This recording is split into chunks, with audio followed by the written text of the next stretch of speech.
My name is Curtiss Gulash, and I'm one of the paid media directors here at Be Found Online. Lucky enough to be joined by Sandra Jiminez today. She is the Director of Programmatic Managed Services at Aquisio. Aquisio is a company that BFO has been lucky to be partnered with for the past few years. We started off using them for paid search and paid social on the reporting side and automation side, and now we've been working with them on programmatic buying. Sandra, could you introduce yourself and tell us a little bit? Sure. Thanks, Curtis. So my name is Sandra. I have about a decade of experience in digital advertising, not only display, but also email and search at some point. But I've been focused in display and programmatic for the last for the last 4 years and a half, which is when I joined Aquisio. And that's pretty much. Okay, well, great. Let's start with the most basic question. What is programmatic advertising? Okay, that's a great question. I'm going to start by telling you what programmatic is not. Programmatic is not a synonym of real-time bidding or display, and people often confuse these three terms because unlike other channels, display wasn't programmatic at the beginning. You have search, social, email, who have been programmatic since their inception. And so there was never a need to call them programmatic. However, display used to be manual. All the media buying process used to be done person to person. And when it became programmatic, when programmatic came into play and we started automating this media buying process, that's when we started talking about display as being programmatic. But in reality, display can be real-time bidding, and real-time bidding can be programmatic. So not everything that is programmatic is real-time bidding, but everything that is real-time bidding is programmatic. Okay, great. And so for those who might not know, programmatic can include connected TV, phone, computers, tablets. Some people don't understand that programmatic can even include things like Facebook advertising. You think that those are ads on Facebook, but those are actually coming from a programmatic network. That's the reason that they're being displayed there. It's not just someone running ads on Facebook. Anything I left out there? No, maybe something that when I think about programmatic, and to make it kind of simple to understand, is think about a computer talking to another computer. That's programmatic. And then when you think about real-time bidding, is the auction itself, the auction happening in real time. Great. So that really helped when I started learning about a display and the programmatic and real-time bidding. That really helped me really grasp the concept. Great. So who should be using it? Is this just for B2B? Is it for B2C? What if someone wants to do awareness versus something like direct response of selling sneakers or lead generation? All of them, all of the above. So programmatic is really good for brands or companies who want to increase brand loyalty and become brand champions, or companies who want to drive the brand consideration and eventually the conversion. Brands who are already advertising in traditional media, we want to have an holistic web presence. Brands looking to increase reach, that's for display, is really good at increasing reach across all the billions of websites we have access to. And so I'll say pretty much anyone, people running campaigns on search, on other medias, because display can boost search performance or email performance. So yeah. Great. And I'm glad you mentioned clients or companies who are running search, but maybe they're not doing programmatic or display. I think it was last spring, the two of us, we ran a campaign for a health and beauty client.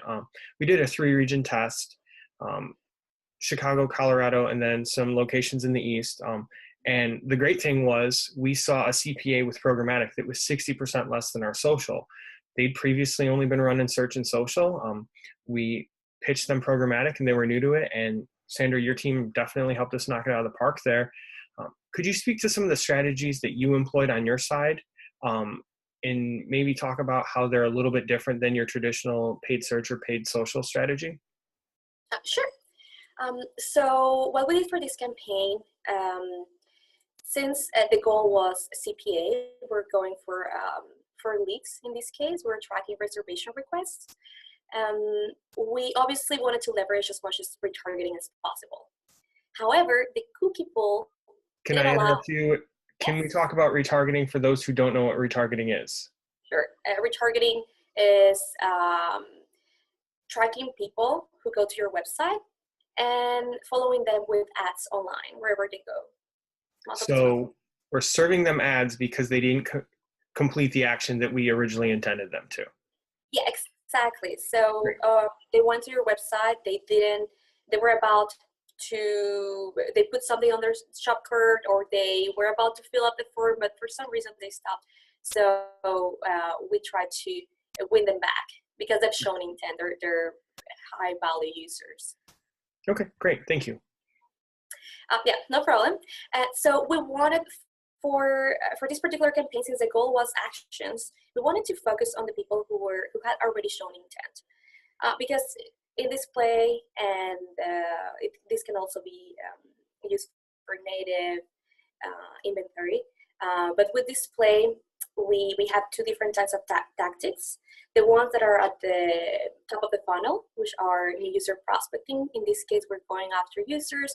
We're trying to position the brand in front of as many people as possible. And these users, for the most part of them, is the first time that they've seen the brand or that they're in contact with the brand. Then we have the other tactic, which is retargeting. These are users who are lower in the funnel, in the sales funnel, because they've already shown intent by visiting your client's website. When we're going after conversions, we definitely want to target and focus on those users who have already shown intent, because they're most likely to convert. For some reason, they didn't when they first visited your website. So their display is there to keep your brand top of mind and to help them bring them back and complete the action that they were about to make. However, sometimes, and this is we tend to see this very often with campaigns, the cookie pool, the current traffic going to the client's website doesn't allow us to place all the budget in retargeting strategies.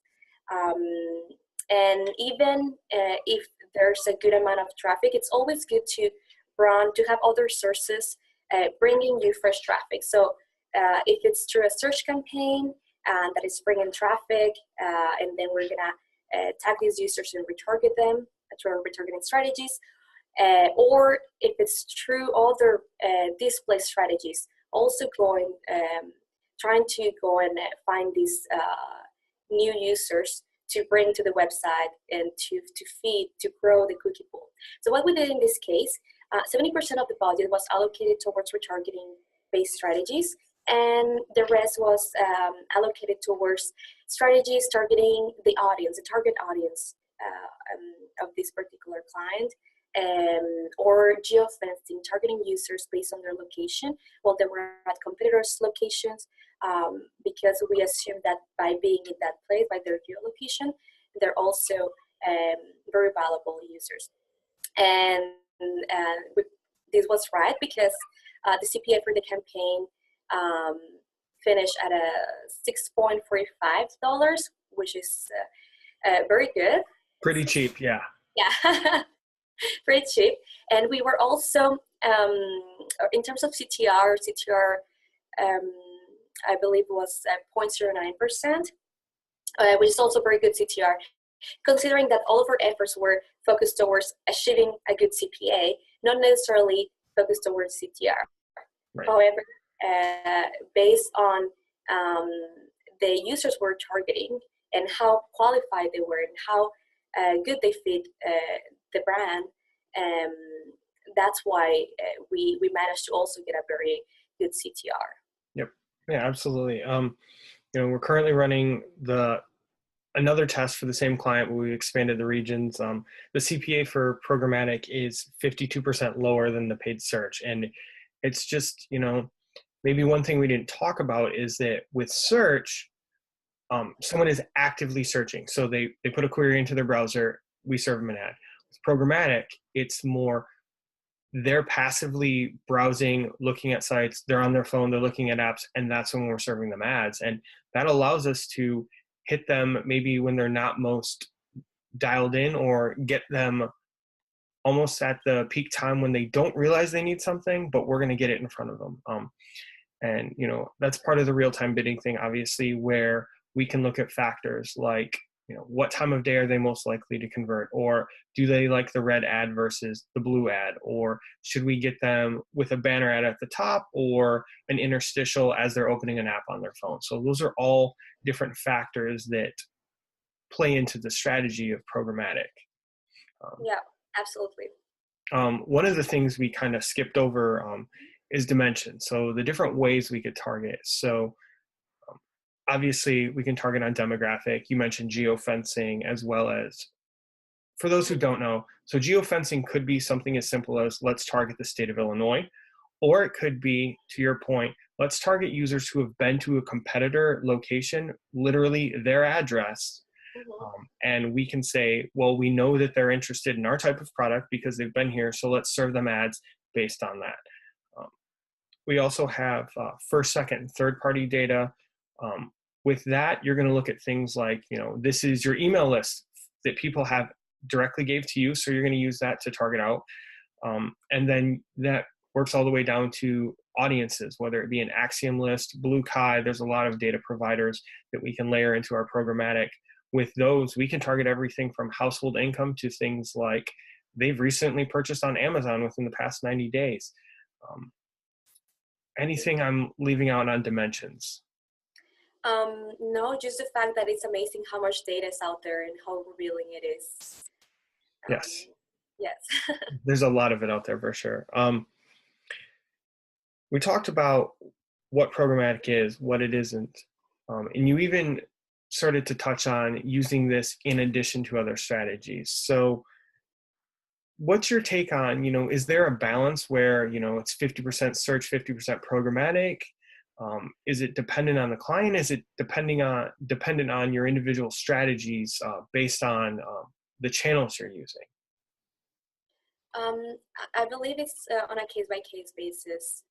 Every sales cycle is different, and that's something that you should consider, not just when choosing a channel, also when choosing the strategy for that particular channel.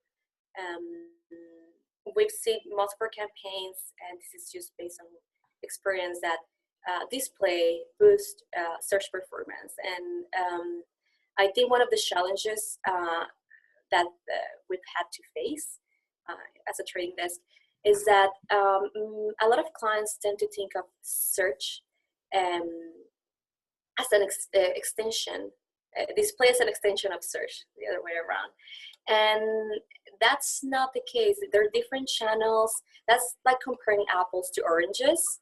And even though they're both tasty, there are different products. They cost a different price, and they bring different things to the table. So I think it's important to see them more as channels complementing each other than as extending. Great.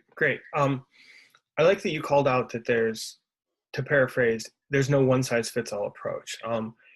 And one of the things I think to the viewers watching and listening here should definitely consider is that programmatic is not for quick wins. Very rarely are you going to do a 30-day campaign and knock it out of the park. The engine, the account managers, the analysts, it takes time to learn. It's not as quick as something like paid search could be. Paid search, you build some keywords, post them out there. Oh, I'm selling sneakers instantly. Programmatic has to take into consideration demographics, locations, ad type, ad quality, any number of things. So with that said, what's the typical time frame that you would recommend for someone who wants to do a programmatic campaign? Well, there's no magic number, but I will say at least 3 months. Okay. It depends on the sales cycle. If the sales cycle is long, I will say at least 3 months. If it's very short and the client is rushing and they want something fast, I would say the minimum should be a month, but that's often not enough time, because we start optimizing as soon as we start seeing enough data. We won't be able to make informed decisions if the data isn't there.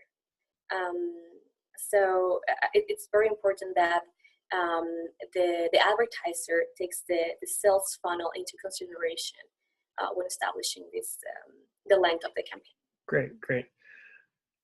Speaking to the funnel, as you put it, so as users are going through the funnel, so at the top it's brand awareness, maybe in the middle they hit that form fill that they don't complete. Not just are we considering their sales funnel, but we're also considering our funnel, because someone who's abandoned that form fill, we're going to bid more and we're going to optimize more towards them because they've started to show more intent and more recognition, I guess, with what we're trying to do versus someone who maybe just saw the ad. Anything else that we're going to take into consideration as users are coming through the funnel on our end? Recency. Yes, that's a very good point. Recency is, in short, it means how long is the lapse between the last time a user engaged with your brand, with your website, and the time that they're actually going to convert.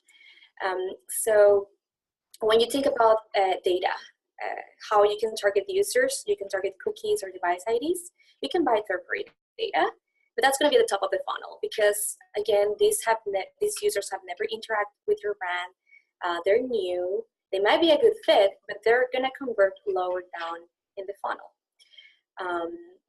Then at the bottom, you have retargeting, which is targeting all the first-party data. But within the retargeting, there's also steps. You have at the top anyone who visited your website, regardless of which pages they went to. Then you have firm abandoners or shortcut abandoners, which are a lot more valuable than a homepage visitor. And what's important, it's number one, separating these two segments, these two people into different buckets, but also target them based on the recency, based on the last time they visited the website. Recency is important because not everyone is targeted someone who just took an action.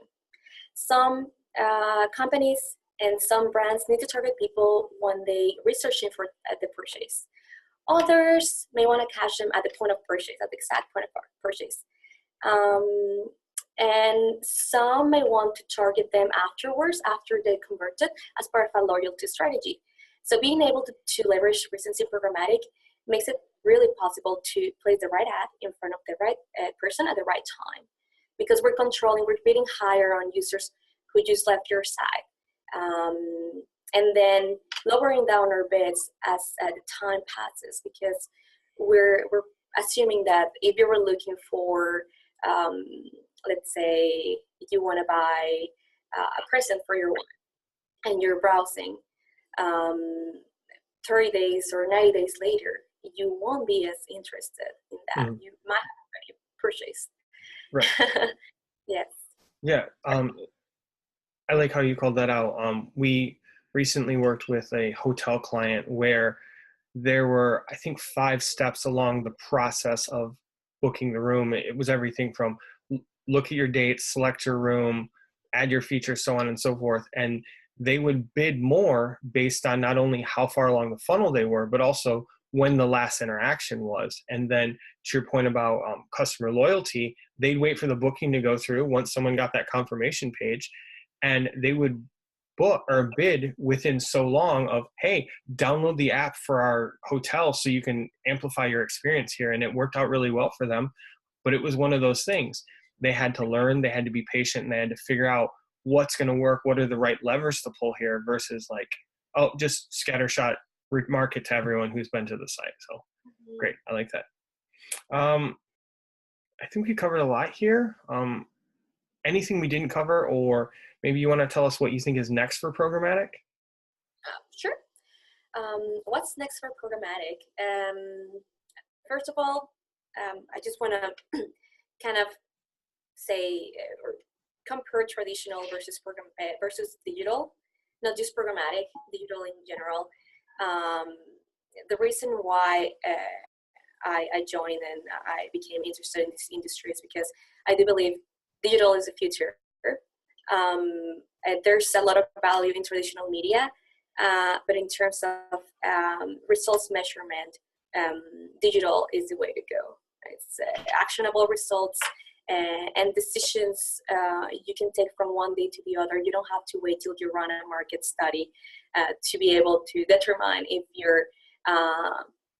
there's any return on your investment.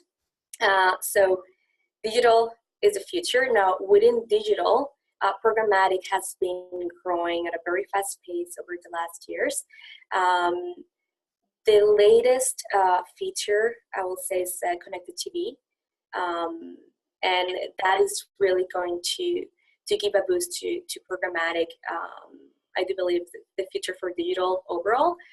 I pulled some numbers before this. So Nielsen reported in October 2017 that about 90% of time spent streaming is done via TV. So all the mobile might be a great strategy for short term. TV is still the main destination for viewers for premium content. And programmatic through connected TV is now able to tackle this new channel. So we're able to reach out to all these users who are cutting the cord. They're no longer paying for cable services, and that's what we're gonna start seeing more and more over the next few years. Yeah, that's great. I read an article about mobile retention versus connected TV, and can't remember who published it, but the short version is that because there's so much going on in mobile, we're flipping through apps, we're looking at our calendar, we're on Facebook, we're going here, here, and here. There's all this noise that they're trying to break through. Whereas connected TV, in most cases, I start the show, there's a commercial break, I see that. Yeah. Even if I don't agree with it, I remember it, and then the show goes back on. Whether it be on Hulu or something like my Roku, or if I'm watching a hockey game. We remember that more because it's one thing to see versus the 30 ads that are out there. So that's an excellent point, that connected TV is definitely the way to be going for programmatic. Yeah, the completion rate for TV is 98%. Nice. Amazing. Huge. You compare this to pre-roll videos running on websites, YouTube. This is really valuable. Great. Okay, final question. I'm on the fence. Don't know if I should run programmatic or if I should continue to put my money into search. Sell it to me. Try it out.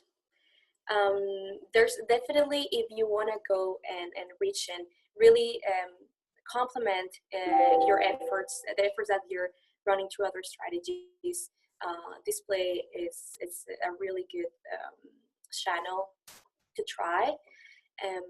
There's definitely through real-time bidding, we can access a vast ad inventory across a range of sites. However, we do have the ability to cherry pick impressions that are the most valuable based on the audience parameters that we've set for a specific campaign. So don't be scared about all this inventory, because we're able to eliminate impressions so that they're not wasted on users that don't fit your specific target, which is something that it wasn't possible in the past, but it's now the reality of display and programmatic. Great. Yeah, to add on to that, one thing, we're getting ready to launch with you guys. We're really excited about it.